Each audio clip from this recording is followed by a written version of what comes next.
placer darles la bienvenida en esta nueva serie de 4 charlas dedicadas a la literatura de los siglos de oro. Un periodo fascinante, sin duda, que trascendió fronteras y que se convirtió, como sabemos, en un fenómeno auténticamente universal. En estas 4 sesiones exploraremos la representación de la mujer en distintos géneros y obras claves de la época, desde la poesía de Garcilaso de la Vega hasta las complejas figuras femeninas en la prosa de Cervantes, pasando también por la visión de la mujer indígena en la Florida del Inca y el intrigante personaje de Juana García en El Carnero de Juan Rodríguez Freire. Este ciclo nos permitirá reflexionar sobre la diversidad de voces y perspectivas sobre la mujer en uno de los momentos culminantes de la literatura en español. Hoy iniciamos este nuevo recorrido con la poesía de Garcilaso de la Vega, una voz adelantada a su tiempo que fusionó la tradición clásica con una sensibilidad moderna y muy avanzada para su época. Para ello contamos con el coordinador de este ciclo, con el doctor Luis Castelví Laupcamp, que es profesor de estudios hispánicos en la Universidad de Manchester. Los intereses de Luis Castelví abarcan las literaturas y culturas del siglo de oro español, América Latina y Filipinas, con especial énfasis en la influencia poética y la transmisión cultural en el mundo hispánico. Luis Castelví tiene un doctorado por la Universidad de Cambridge, con estudios también de postdoctorado en la Universidad de Heidelberg en Alemania, gracias a una beca Humboldt. Es autor del libro Hispanic Baroque Epharesis, que es un libro que se publicó en 2020 y que tuvimos el honor también de presentar en este mismo foro del Instituto Cervantes de Manchester. Actualmente el doctor Castelví está investigando las primeras crónicas asiáticas escritas en español dentro del campo emergente de los estudios de la cuenca del Pacífico. Muchísimas gracias a todos ustedes, muchísimas gracias Luis, obviamente, por ofrecernos esta oportunidad para profundizar en la literatura de los siglos de oro. Y también, antes de pasarle la palabra a Luis, quiero recordarles que la participación de todos ustedes en este foro es muy bienvenida a través de nuestro chat, donde pueden poner sus comentarios y preguntas que Luis después, con mucho gusto, comentará o responderá. Muchísimas gracias de nuevo y sin más le paso la palabra al doctor Luis Castelví. Muchas gracias, Pedro Eusebio, por la amable presentación. Es un placer para mí estar de nuevo con el Instituto Cervantes en este segundo ciclo de conferencias tras el que organizamos el año pasado sobre mujeres del siglo de oro. Este ciclo viene a complementar el del año pasado, ¿no? Estas 4 conferencias vamos a hablar de cómo 4 autores del siglo de oro representan a la mujer. Voy a compartir unas diapositivas y, en efecto, para hablar hablando del siglo de oro o para estudiar el siglo de oro, el mejor punto de partida, evidentemente, es el poeta Garcilaso de la Vega. Así que vamos a dedicar la sesión de hoy a la poesía de Garcilaso y me voy a centrar en particular en cómo representa a la mujer Garcilaso de la Vega, que, como saben, es un poeta que vivió en el primer tercio del siglo XVI. Está considerado el primer poeta moderno de la literatura española y encarna la estética y la ideología del Renacimiento y del petrarquismo en España. Puede decirse, sin exagerar, que el Renacimiento en la literatura española comienza con Garcilaso de la Vega. Voy a dedicar unos minutos a la figura de Francisco Petrarca, porque es fundamental para entender a Garcilaso, así que dedicaré unos breves minutos, un par de diapositivas, a Francesco Petrarca, el gran poeta italiano, y después ya me centraré completamente en Garcilaso, de quien leeré 3 sonetos y comentaré 3 sonetos, siempre, insisto, centrándome en el tema de la visión que nos ofrece Garcilaso de la mujer en su obra. Quiero comenzar citando mis fuentes. para cualquiera interesado en leer a Garcilaso de la Vega, que tiene una obra bastante breve, porque no llegó a los 35 años. Como saben, él era soldado y murió en el campo de batalla. La edición de Bienvenido Morros en crítica contiene toda su poesía y también algunos textos en prosa, básicamente la obra completa de Garcilaso, que ya ven que es finita. Esta es la edición que considero más útil, y de aquí de Bienvenido Morro saco muchos datos que compartiré hoy. Y para quienes, ya que estamos en Manchester y nos sigue también gente del mundo anglosajón, esta edición de la poesía selecta de Garcilaso de la Vega de la Universidad de Chicago, a cargo de John Dent Young, de 2009, esta edición contiene los 3 sonetos que voy a leer hoy y muchos más traducidos al inglés. Una edición bilingüe muy recomendable para quien se acerque a Garcilaso desde el mundo anglosajón. Decía que Garcilaso de la Vega es el gran poeta petrarquista en España, pero eso no le convierte en un epígono o en un mero imitador. Él es, como dije, una figura fundacional en la literatura española. Pero para entender a Garcilaso hay que entender también a Petrarca, qué fue Petrarca, quién fue Petrarca y qué fue el petrarquismo en Europa. Lo que llamamos el petrarquismo es la corriente de poesía europea más importante en cuanto a la materia amorosa, producida a partir de la Edad Media, y es una corriente, el petrarquismo, que debe su nombre precisamente a Francesco Petrarca, que tuvo una larga vida que cruza el siglo XIV.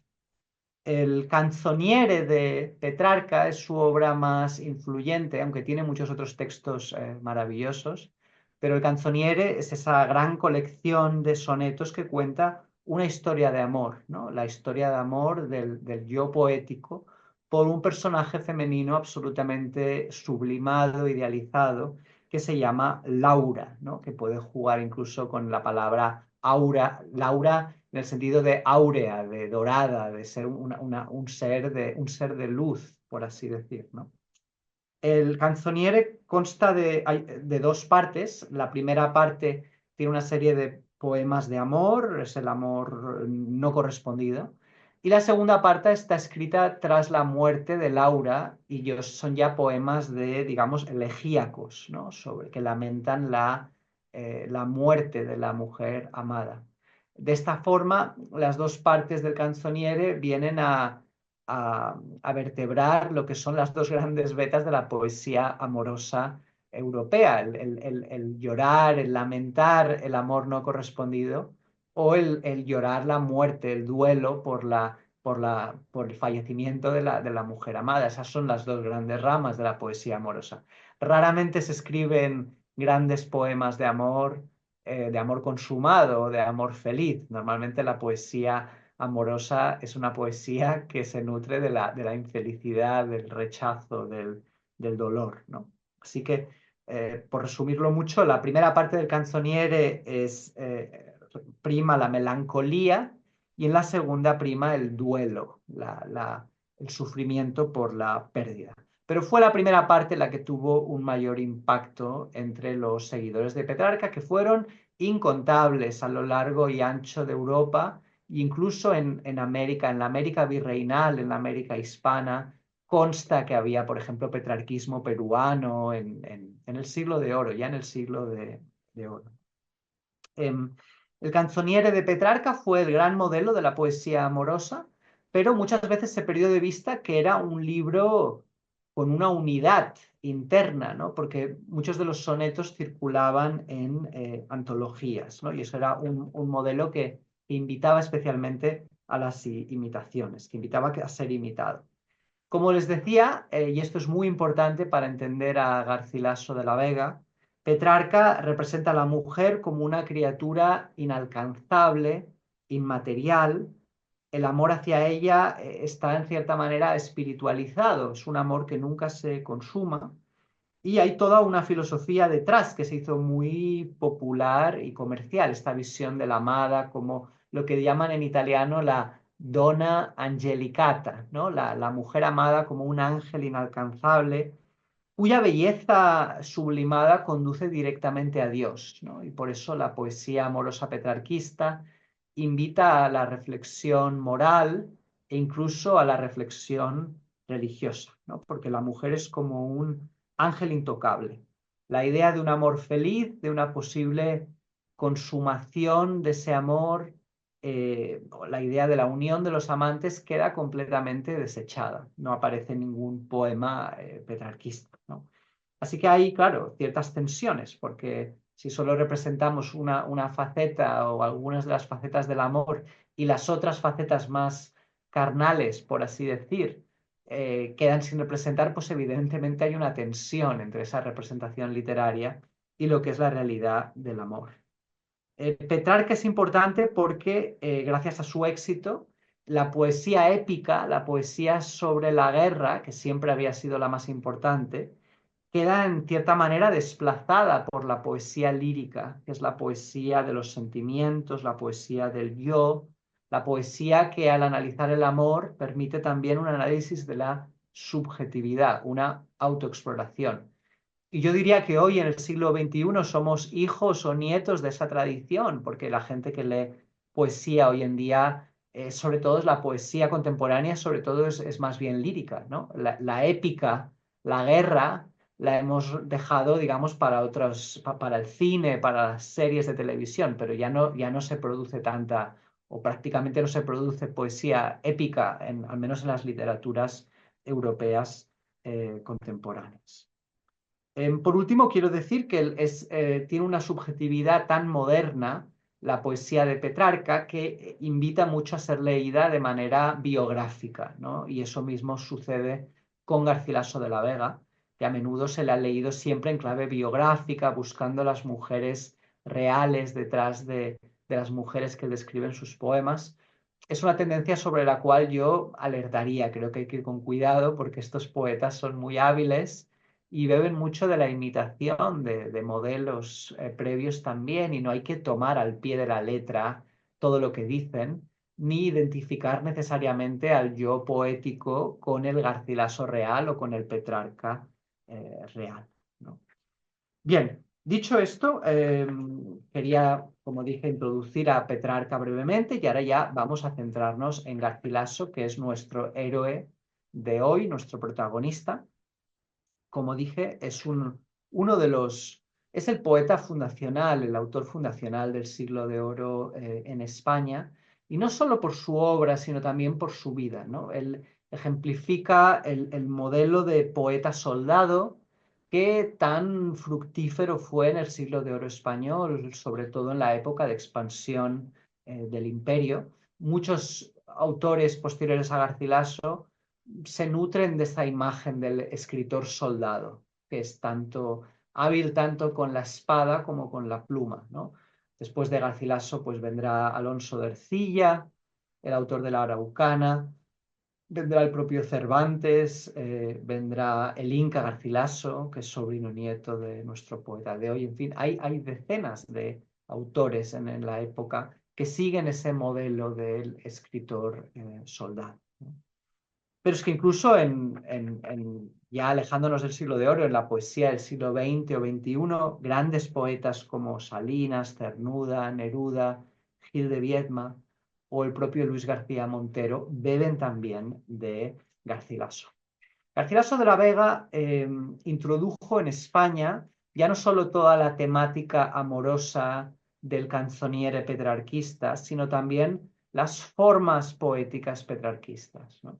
En España se escribía todavía desde la Edad Media en octosílabos, con versos de 8 sílabas. Y Garcilaso y su amigo Boscán importan de Italia tanto la forma del soneto como el verso endecasílabo, el verso de 11 sílabas que cultivaba Petrarca, que cultivó Dante también en la Divina Comedia, pero que en España realmente nadie había cultivado hasta la aparición de este libro, las obras de Boscán y algunas de Garcilaso de la Vega, que fue publicado por la viuda de Boscán. Ya habían muerto ambos poetas para entonces. Es interesante que en 1543 se publica, primero aparece el nombre de Boscán y luego algunas obras de Garcilaso de la Vega, pero en el 69 ya se publica Garcilaso de manera independiente, sin Boscán, y hoy en día a Boscán solamente lo leemos los especialistas, mientras que a Garcilaso se le reconoce como el autor más importante de los dos, ¿no? Sin desmerecer a Boscán, que es un gran autor y la amistad entre ambos también es muy valiosa, ¿no? En cualquier caso, a Garcilaso ya en el siglo XVI se le trata como un clásico y en los años 70 se publican ya ediciones con comentarios de sus obras, ¿no? Es decir, se le trata como se trata a Virgilio o a Horacio, a los grandes clásicos de la antigüedad, pues con ediciones muy eruditas que analizan verso a verso de Garcilaso, ¿no? Francisco Sánchez de Brozas, el brocense, publica sus comentarios en los años 70 del siglo XVI y Fernando de Herrera en 1580. Así que es un poeta ya absolutamente canónico cuando pasamos al siglo XVII y, por ejemplo, Góngora lo tiene absolutamente presente. Es decir, no hay ningún poeta posterior en el siglo de oro que no se mida en cierta manera con Garcilaso, ¿no? Les comenté que Garcilaso introduce digamos, el endecasílabo y también el soneto en España, y se puede ver un gran contraste entre su poesía más primeriza, que está escrita todavía en octosílabos y que suena un poquito más arcaica, y la poesía escrita ya, digamos, con todos estos modelos italianos que él introduce en España con tanto acierto. Eh, bueno, creo que no voy a leer la copla número 3, pero la tienen aquí reproducida. No es necesariamente un mal poema, pero simplemente nos suena mucho más arcaico por la forma métrica y por el tipo de lenguaje que el soneto número 5, que suena prácticamente, es decir, un lector culto español prácticamente no necesita notas para leer a Garcilaso. Es decir, está escrito de una manera como una voz que nos suena muy moderna, muy cercana, ¿no? Voy a leer el soneto número 5 y entiendo para los que están siguiendo esta charla en traducción simultánea que la traductora dispone de la traducción de este soneto a cargo de John Dent Young para que lo puedan seguir también en inglés. Voy a leerlo primero y después lo comentaré, aunque quizá a modo de introducción puedo dar un par de ideas previas antes de leer el soneto. No es fácil determinar la fecha de redacción en general de los sonetos de Garcilaso, pero la crítica se ha inclinado a una fecha temprana, entre 1526 y 1532. Mira, hablamos de un soneto escrito cuando el autor no tenía aún ni 30 años, ¿no? Pero ya había estado en Italia, ya había adoptado el soneto y el endecasílabo, el verso de 11 sílabas, y ya tiene una voz absolutamente madura como poeta, pese a su juventud, ¿no? Escrito está en mi alma vuestro gesto. Es un soneto que presenta en el primer cuarteto la imagen o el rostro de la amada como una imagen grabada en el alma del poeta. El segundo cuarteto lo que hace es divinizar a la amada, que la fe digamos, en su belleza aparece casi presentada en términos teológicos. Y por último, los tercetos presentan la idea de la absoluta fidelidad del amante, que nació para amar a la amada hasta el final, y ese es el objetivo de su vida, ¿no? Es un poema manifiesto, en cierta manera, que recuerda a los sonetos proemio del Canzoniere de Petrarca, y de hecho en algunas ediciones modernas aparece como el primer soneto, el que encabeza el libro, ¿no? Porque tiene un carácter, como decía, de manifiesto. Además de Petrarca hay otra influencia que es la del poeta catalán Ausiàs March, que es un poeta medieval catalán o valenciano muy importante para Garcilaso y para Boscán. Bien, ahora que ya he hecho la introducción, voy a leer el soneto y después lo analizaré brevemente. Escrito está en mi alma vuestro gesto, y cuanto yo escribir de vos deseo. Vos sola lo escribisteis, yo lo leo, tan solo que aun de vos me guardo en esto. En esto estoy y estaré siempre puesto, que aunque no cabe en mí cuanto en vos veo, de tanto bien lo que no entiendo creo, tomando ya la fe por presupuesto. Yo no nací sino para quereros, mi alma os ha cortado a su medida, por hábito del alma misma os quiero. Cuanto tengo, confieso yo de veros. Por vos nací, por vos tengo la vida, por vos he de morir y por vos muero. Qué final, ¿eh? El final es absolutamente inolvidable, pero es que todo el poema es una maravilla, ¿no? Comenzando por esta imagen de el gesto. Gesto significa rostro, la cara. La cara de la amada está escrita en el alma del poeta, está grabada en su interior.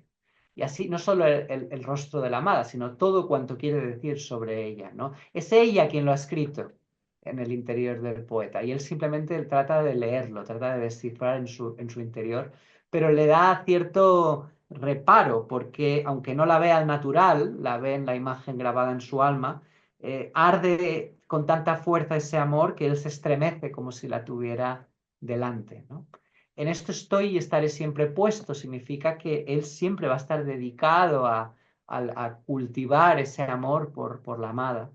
Y en el segundo cuarteto acaba diciendo que no cabe en mí cuanto en vos veo, es tan profundo ese amor y tan extraordinaria la belleza de la amada que no cabe en su interior y al final tiene que ser, él tiene que aceptar esa belleza superior como un acto de fe, de la misma manera que aceptamos los dogmas de la fe católica en este caso, ¿no? Así que el poeta parece adoptar como dogma de fe una belleza que es inalcanzable para su intelecto, ¿no? Está elogiando la belleza de la amada en términos próximos a la teología, a la religión. El primer terceto, la palabra hábito admite dos lecturas. Hábito puede ser un ropaje, un vestido. En ese caso, diría el poeta que mi alma ha confeccionado una imagen de vos a su medida. Es como si el alma del poeta vistiera la imagen de la amada, ¿no? Se hubiera cortado una tela con la imagen de la amada para vestirla. Si por hábito entendemos, como decimos hoy en español también, costumbre, entonces vendría a decirnos que mi alma se ha habituado a vos como si os hubiera cortado a su medida. Ambas imágenes en cualquier caso inciden en la idea de que el poeta ha adaptado completamente su ser, su vida, su existencia, su escritura a la amada, ¿no? Y el terceto final maravilloso con esa anáfora, esa repetición 4 veces por vos, por vos, por vos, por vos, insiste con esas antítesis entre vida y muerte, que el único sentido de su vida es el amar a esta mujer y escribir para ella, ¿no? Por eso dice, cuanto tengo, confieso yo de veros, es decir, porque Garcilaso es uno de los pocos autores, uno de los pocos grandes autores que prácticamente solo toca un tema, que es la poesía amorosa, ¿no? Normalmente un poeta muy canónico, muy central en una literatura, tiene más registros. Garcilaso, su registro principal es el amor a la mujer o a varias mujeres. Y por eso dice que todo se lo debe a ella, toda su obra, ¿no? En esto se diferencia Garcilaso y Boscán de Petrarca, porque el canzoniere de Petrarca está enteramente dedicado a una sola mujer, que es Laura, mientras que Boscán y sobre todo Garcilaso escriben poesía de amor a varias mujeres a lo largo de su vida, ¿no? Evidentemente, el hecho de que Garcilaso solo toque un tema no significa que no profundice en otros muchos, es decir, el amor le permite tratar sobre todo la cuestión del paso del tiempo, de la muerte, reflexionar sobre las relaciones humanas, etcétera. Pero siempre todo gira en torno al tema amoroso. Bien, espero que les haya gustado este soneto tan bonito. Y ahora vamos a continuar. Ya que he mencionado a Boscán, quería leer una de sus cartas en las que él habla de cómo él y Garcilaso introdujeron estas formas métricas italianas en la poesía española. Dice Boscán en una célebre carta: cuando quise probar a hacerlas, es decir, a escribir a la manera italiana, con versos de 11 sílabas, en decasílabos, con sonetos, no dejé de entender que tuviera en esto muchos reprensores, porque la cosa era nueva en nuestra España, y los nombres también nuevos, a lo menos muchos de ellos, y en tanta novedad era imposible no temer con causa y aun sin ella. O sea que hoy en día leemos la columna derecha y claro, nos parece como mucho más natural y moderno la manera de escribir a la italiana, ¿no? Que acabó siendo la española, porque el verso en decasílabo es también, se convierte en el verso más clásico de la literatura española. Pero claro, ellos temían que iba a chocar contra el status quo, porque se escribía siempre en octosílabos desde la Edad Media. Y de hecho, como explica Julián Marías en su libro España Inteligible, el octosílabo continuó conviviendo con el endecasílabo durante muchísimo tiempo y se ha seguido escribiendo, se han seguido escribiendo romances, etcétera, ¿no? Pero muchos vieron que el futuro de la poesía en español estaba en escribir a la manera de Garcilaso y por eso fue, digamos, la importación de las formas italianas de Boscán y Garcilaso supuso tal revolución en la literatura en español, ¿no? Incluso en inglés, el equivalente al endecasílabo sería lo que llaman el iambic pentameter, en que están escritos los sonetos de Shakespeare, por ejemplo, y hay también una influencia evidente de Italia, ¿no? Bien, vamos a ver otro ejemplo. Este es quizá el soneto más famoso de Garcilaso, el soneto que estudiamos en España en bachillerato, los que escogemos cursar la materia de literatura española. Y es un soneto absolutamente maravilloso, que inspiraría un soneto posterior de Góngora, mientras por competir por tu cabello. Es uno de los poemas más célebres, más imitados de la literatura española. Es un soneto que desarrolla el tema clásico del carpe diem, es decir, el yo poético se está dirigiendo a una joven hermosa y la invita a gozar de su belleza y de su juventud, que va a durar muy poco, porque por desgracia la juventud pasa volando y entonces uno tiene que aprovechar la juventud y la belleza y disfrutar, ¿no? Eso es lo que está diciendo el poeta. Eso es un tema evidentemente que viene de los clásicos, ya lo encontramos en la poesía de Horacio, en la antigua Roma, esta idea de invitar a la muchacha a gozar de su juventud y de su belleza antes de la llegada de la vejez. A efectos de la representación de la mujer, es un poema interesante también porque nos ilustra el ideal de belleza femenina de la época, ¿no? Que es algo en lo que no se suele pensar, que es un ideal, hoy diríamos, profundamente racializado, es decir, la mujer bella es la mujer blanca, cuanto más blanca mejor, y de cabello rubio, ojos claros, etcétera, ¿no? Es el ideal de belleza que aparece en Petrarca y que Garcilaso importa y aparece aquí muy bien representado con estas imágenes tan bonitas de flores y oro, piedras preciosas, etcétera, que también es una imaginería muy petrarquista, ¿no? Normalmente no se llama a las cosas por su nombre, sobre todo en cuanto a los colores se refiere, sino que se usan imágenes del mundo floral o de las joyas, el oro, la plata, para referirse a esos colores, ¿no? Bien, vamos a leer este soneto. De nuevo, yo leeré el original. Los que siguen la charla en inglés, pues les van a leer la traducción de John Dent Young y después de leerlo comentaré brevemente las ideas principales del soneto.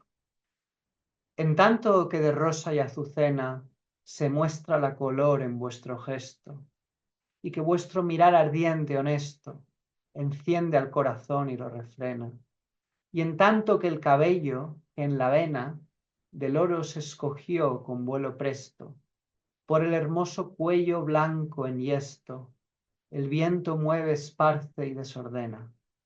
Coged de vuestra alegre primavera el dulce fruto antes que el tiempo airado cubra de nieve la hermosa cumbre. Marchitará la rosa el viento helado, todo lo mudará la edad ligera, por no hacer mudanza en su costumbre.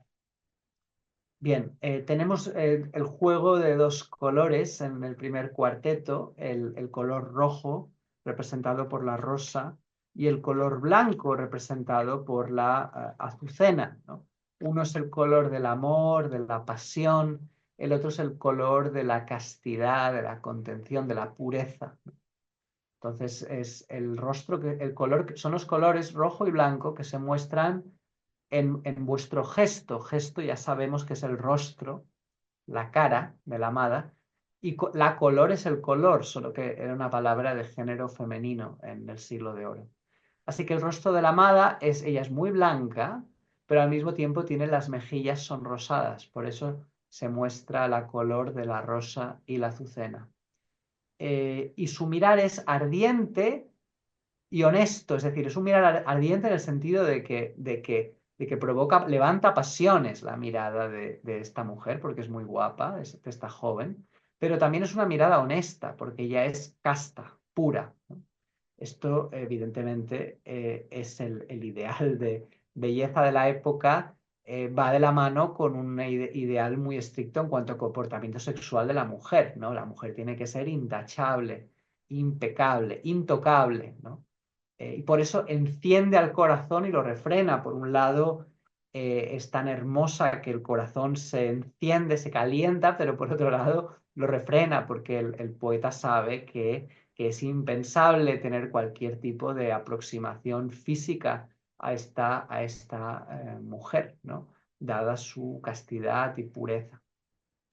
Y en tanto que el cabello que en la vena del oro se escogió, es decir, ella es rubia, ¿no? El cabello ha sido escogido entre las hebras de un filón de oro, de nuevo, en vez de llamarla rubia o decir que el pelo es rubio, se usa la imagen del oro, ¿no? Para sublimar esa belleza, elevarla a un nivel que es el nivel de la esfera de las ideas de Platón, ¿no? Donde habita la idea de belleza, etcétera, porque no es una mujer, no es una mujer real. Con vuelo presto, por el hermoso cuello blanco, aquí sí que nos dice que es un cuello blanco, enhiesto, erguido, como un cisne, ¿no? Tiene una elegancia, una gracia. El viento mueve, esparce y desordena. Esto es también un tópico de la época, la idea del el desaliño que hermosea, ¿no? Es decir, ella no está perfectamente peinada, sino ligeramente despeinada, porque el viento esparce y desordena esa melena, pero ese ligero desorden hace que ella sea aún más hermosa, ¿no? Es esa pequeña imperfección, ese pequeño descontrol que lo que hace es enfatizar la perfección de la amada. Hasta aquí el retrato de la mujer, absolutamente sublimado, idealizado. Y ahora en los tercetos cambia el tono y ya el poeta se dirige a ella con un imperativo, ¿no? Para animarla a que disfrute de su juventud. Coged de vuestra alegre primavera, la alegre primavera es su juventud, el dulce fruto, la belleza, la frescura, disfrutadlo ahora que lo tenéis, antes que el tiempo airado cubra de nieve la hermosa cumbre, es decir, antes de que le salgan canas, antes de que llegue la vejez. Fíjense que aquí tiempo, en inglés, en español tenemos una sola palabra, tiempo, para lo que en inglés se distingue entre time y weather. Y aquí tiempo significa ambas cosas, ¿no? Porque es el tiempo airado, es el paso del tiempo airado, pasa muy rápido y ya la juventud se nos va, como decía Rubén Darío. Juventud, divino tesoro, te vas para no volver. Pero también es el tiempo en el sentido de weather, ¿no? Porque en la metáfora es que llega una tormenta de nieve y se cubre la cumbre, es decir, la cabeza, el pelo de la amada de nieve cuando le salgan canas, cuando llegue a la vejez. Entonces ella tiene que disfrutar de su juventud antes de que ocurra lo inevitable, ¿no? ¿Por qué es inevitable? Nadie escapa al paso del tiempo, ni a la vejez y en última instancia a la muerte. Marchita la rosa el viento helado, todo lo mudará a la edad ligera, ligera porque es que el tiempo pasa muy rápido, sin que nos demos cuenta, por no hacer mudanza en su costumbre. El tiempo y la muerte no hacen excepciones. Todo el mundo está sujeto al paso del tiempo y a la muerte. Incluso la mujer más hermosa, más idealizada, también acabará envejeciendo y muriendo, ¿no? Y por tanto es importante disfrutar de la juventud, de la belleza, mientras uno los tiene, ¿no? Es un mensaje, bueno, hay un regusto un tanto pagano aquí, ¿no? Garcilaso prácticamente no hay ni un eco de religión católica o de poesía religiosa en su obra, ¿no? Es una obra que tiene un regusto muy clásico, clásico porque ya bebe de Italia, como hemos visto, de Petrarca, también de Sanazzaro, el gran autor de la Arcadia, pero también bebe de, pues, de Horacio, Virgilio, etcétera, ¿no? Los otros clásicos de la antigua Roma. Se ve aquí con mucha claridad.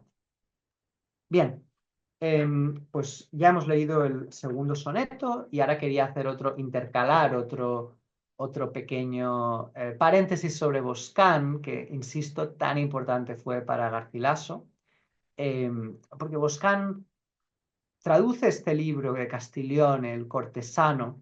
Es la única obra que publica en vida, en 1534. Es una gran obra que traduce del italiano a instancias de Garcilaso y que contiene varias ideas que resultan de mucho interés, de gran interés para entender al propio Garcilaso. Por eso he traído a colación esta obra, este clásico italiano, cuya traducción española de Boscán también es un clásico y debiera un libro canónico también en el Renacimiento español.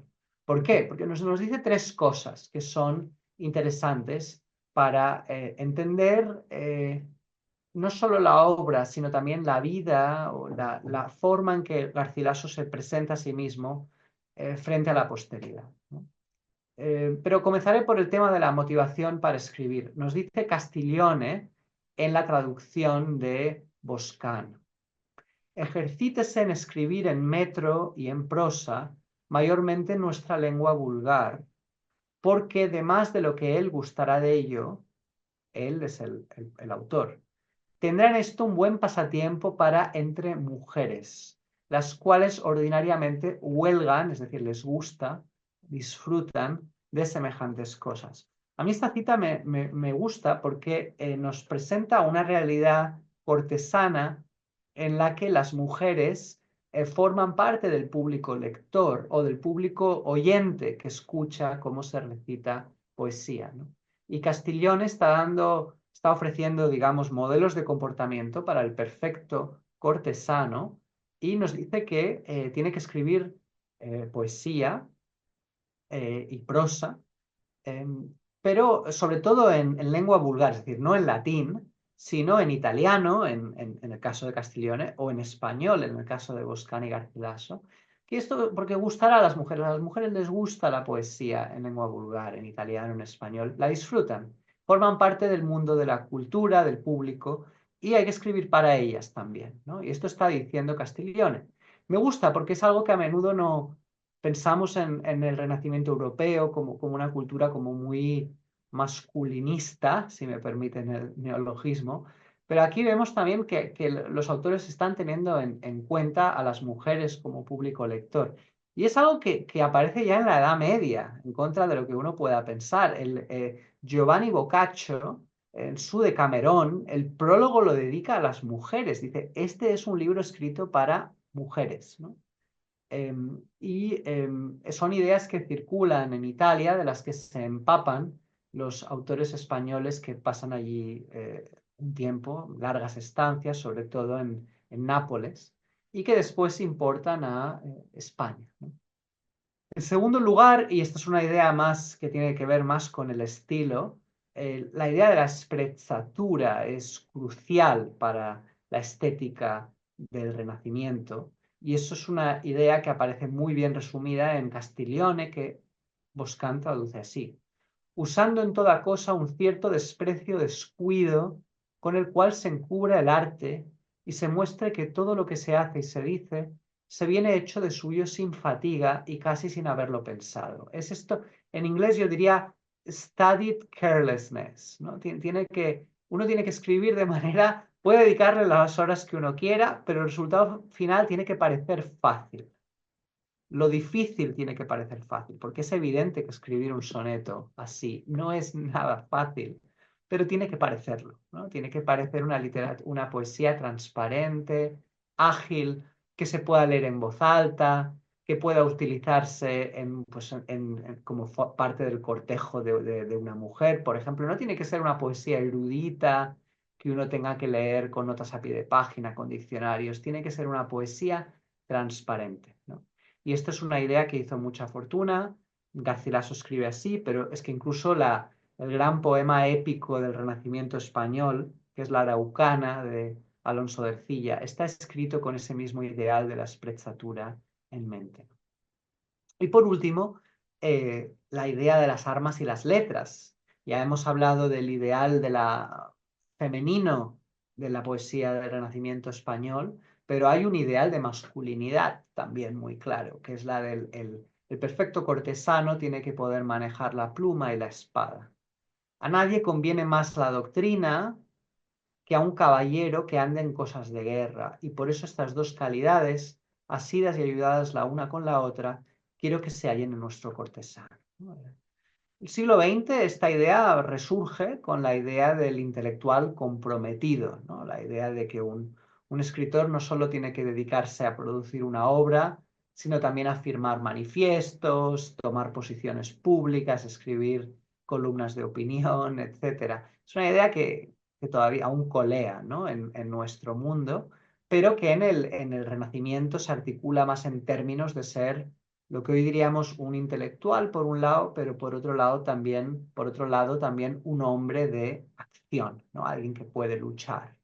Y Garcilaso, claro, encarna siendo soldado y de hecho, dada su muerte en el campo de batalla a tan temprana edad, pues encarna a la perfección este ideal, ¿no? Él mismo en este último verso que ven aquí, tomando ora la espada, ora la pluma, se presenta como alguien que es capaz de, en los descansos en plena campaña militar, escribir unos versos, ¿no? Casi como si estuviera con una mano con la espada y con la otra la pluma, ¿no? Y él mismo en su elegía segunda, que no he reproducido aquí, ya anticipa su propia muerte, ya anticipa que el oficio de las armas no le va a traer nada bueno, sino que la muerte está al final de su carrera, ¿no? Como así fue. Y ya que hablaba de muerte, quiero terminar con un último soneto, que es el soneto número 10, que es, digamos, responde a ese segundo modelo de poesía amorosa petrarquista, que es el poema de amor escrito a la amada que ya ha muerto. Es decir, estamos en un contexto en el que la amada ha fallecido y por tanto es una poesía de desamor, pero no por rechazo, sino por muerte de la amada. La crítica unánimamente ha creído este poema inspirado por la muerte de una de las mujeres a las que amó Garcilaso, Isabel Freire. Esa muerte se produjo en 1533 o 34. Pero desde luego en el poema no hay ninguna referencia explícita a esta circunstancia. ¿Qué nos describe este soneto? Pues un encuentro casual con algún objeto o prenda de la amada y dado que ella ya está muerta, pues ese objeto despierta toda una serie de memorias dolorosas en el poeta, ¿no? Ese dolor presente contrasta enormemente con el recuerdo de la felicidad perdida. Esto es un tema que ya aparece en Dante, en el episodio de Paolo y Francesca. Y ella me dijo, no hay dolor más grande que recordar la dicha en la desgracia, ¿no? Es el infierno, canto quinto, versos 121 a 122. Y la idea aparece de nuevo aquí en Garcilaso. Esa prenda podría ser quizá un mechón de pelo, o una tela, una prenda de ropa, Yo creo que el mechón de pelo es lo más probable, ¿no? El poeta lo encuentra de manera casual y eso le provoca un profundo dolor porque recuerda lo felices que fueron juntos cuando se amaron y se aviva el dolor que siente ahora en el presente cuando la amada ya no está. Voy a leer el soneto y luego lo comentaré brevemente y acabaré con unas ideas a modo de conclusión. De nuevo, los que siguen en inglés, a los que siguen en inglés les leerán la traducción de la edición que ya mencioné.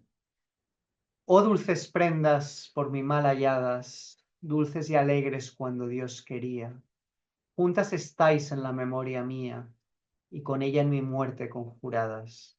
¿Quién me dijera, cuando las pasadas horas que en tanto bien por vos me vía, que me habíades de ser en algún día con tan grave dolor representadas? Pues en una hora junto me llevastes, todo el bien que por términos me distes, llévame junto el mal que me dejastes. Si no, sospecharé que me pusistes en tantos bienes porque deseastes verme morir entre memorias tristes. De nuevo, el verso final es absolutamente apoteósico e inolvidable, ¿no? De los versos más memorables que se han escrito en español, con esa aliteración, esa repetición de la M, que casi enfatiza la idea de muerte, ¿no? Verme morir entre memorias tristes. Las dulces prendas, insisto, podrían ser un mechón de pelo, por mi mal halladas, porque le causa dolor al poeta. Esa misma prenda causaba alegría cuando Dios quería, cuando ella estaba viva, ver ese mechón de pelo, pues le llenaba de alegría y de felicidad al poeta. Pero ahora se conjura esa prenda con las memorias que él tiene para matarle a él de dolor, ¿no? En el segundo cuarteto dice, ¿quién me iba a decir cuando estábamos juntos y nos amábamos que esta prenda, este mechón de pelo, ahora tras tu muerte me iba a causar tanto dolor y tanto sufrimiento, ¿no? Es una idea, es decir, claro, al proyectar el sufrimiento al pasado, Garcilaso está explorando el sentimiento elegíaco, ¿no? que tanto habría de aportar a la literatura en español a lo largo de los siglos. El primer terceto, pues en una hora junto me llevastes todo el bien que por términos me distes, llévame junto el mal que me dejaste. Básicamente le está diciendo a la amada muerta, llévame contigo. Es decir, la única salida, es un discurso circular. No hay salida al sufrimiento que no sea la muerte, ¿no? Me diste el bien, pero por términos, me diste muy poco bien, correspondiste muy poco a poco a mi amor, como tiene que ser en el amor cortés. Y ese bien que me diste muy, muy poco a poco, me lo quitaste de golpe al morirte.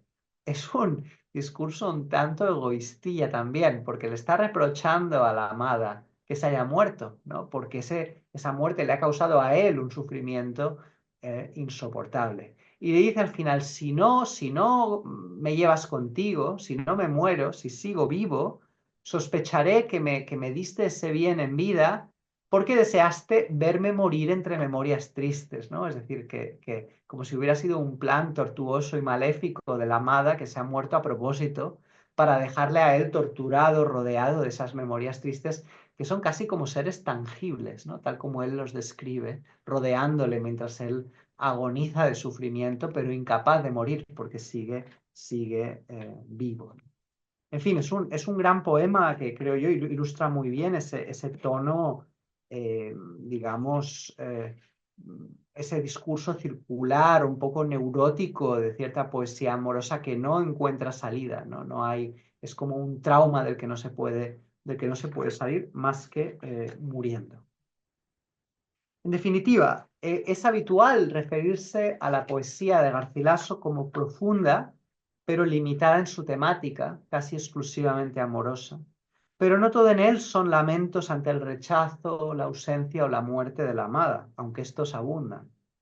Garcilaso se anticipa en 3 siglos al subjetivismo de la edad romántica, y quizá por eso su poesía nos suena más moderna y cercana que la de la mayor parte de sus contemporáneos. Tras haber asimilado sus vastas lecturas de clásicos grecolatinos e italianos, Garcilaso encontró su propia voz poética y nos legó una obra más rica y variada de lo que pudiera parecer a simple vista, ¿no? Porque es una obra en la que resuenan los ecos de Virgilio, de Ovidio, de Petrarca, de Sanazzaro, todo ello armonizado con una madurez y una sabiduría portentosas en un hombre que no alcanzó la edad de 35 años, como dije, ¿no? En su poesía, Garcilaso dio cuenta de los misterios del amor y también de la muerte, que siempre amenaza la felicidad presente. Tal vez con ello lo que Garcilaso quisiera transmitir fuera la amargura que el amor siempre esconde en su reverso, porque siempre el amor anhela una eternidad que jamás alcanzará, al menos en este mundo. Tarde o temprano, de una forma u otra, se producirá la pérdida de la persona amada y entonces no nos quedará otro consuelo que acariciar las memorias tristes del pasado a las que alude el poeta en el soneto número 10. Nada más, muchas gracias.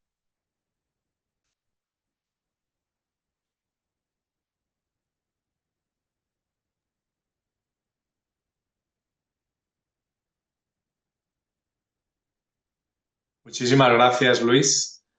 Y ahora está abierto puede formular sus preguntas por el chat.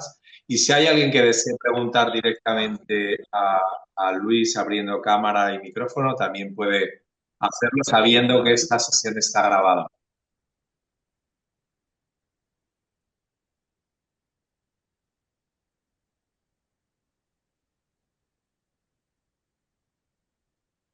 Bueno, yo sí tengo una pregunta y es más que una pregunta comentario. Eh, De acuerdo con ¿no? el ciclo que se ha estructurado en cuatro autores y obras bien diferentes, aunque sea todo de los siglos de oro, podríamos hablar de una visión de la mujer, digamos, con elementos comunes en el periodo o realmente no. Yo creo que hay varias visiones de la mujer que coexisten y que en cierta manera son contradictorias, ¿no? Es decir, Garcilaso de la Vega representa la visión de la mujer más sublimada, más idealizada, que de alguna manera podría retrotraerse a la Virgen María en el sentido de que es la mujer casta, impoluta, intachable, angelical, virginal.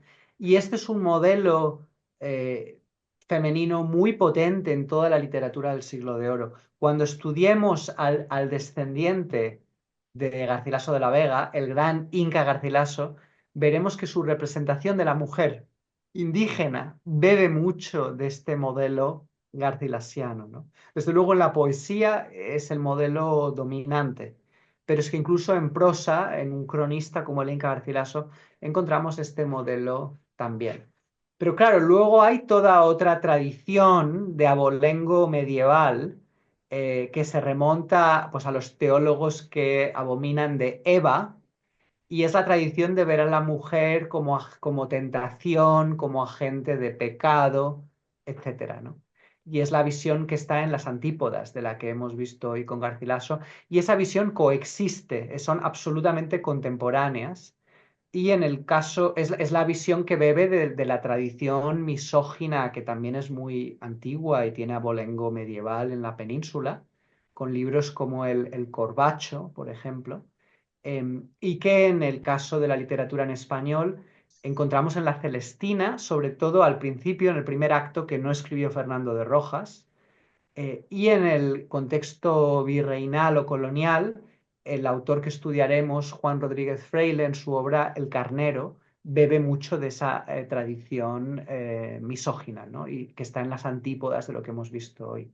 Creo que era bueno comenzar por el primero, por Garcilaso y por esta visión tan idealizada. Veremos un continuador con el Inca Garcilaso, pero también vamos a estudiar digamos, la tradición que está en las antípodas de esta, ¿no? Que es ver a la mujer como agente de, eh, de pecado e incluso de caos. Muchas gracias, Luis. Hay un comentario aquí de una de las personas que ha seguido, Carmen, que dice muchísimas gracias por esta charla increíble. Gracias a ti, Eh, Carmen, muy amable, eres muy amable. Eh, bueno, si no hay preguntas o comentarios de los oyentes, solamente agradecerles a todos ustedes la presencia aquí esta noche, disfrutando. Perdón, sí, aquí hay una pregunta de Clau L. para todos. ¿Se sabe de alguna interacción entre perdón, se me ha cerrado el chat.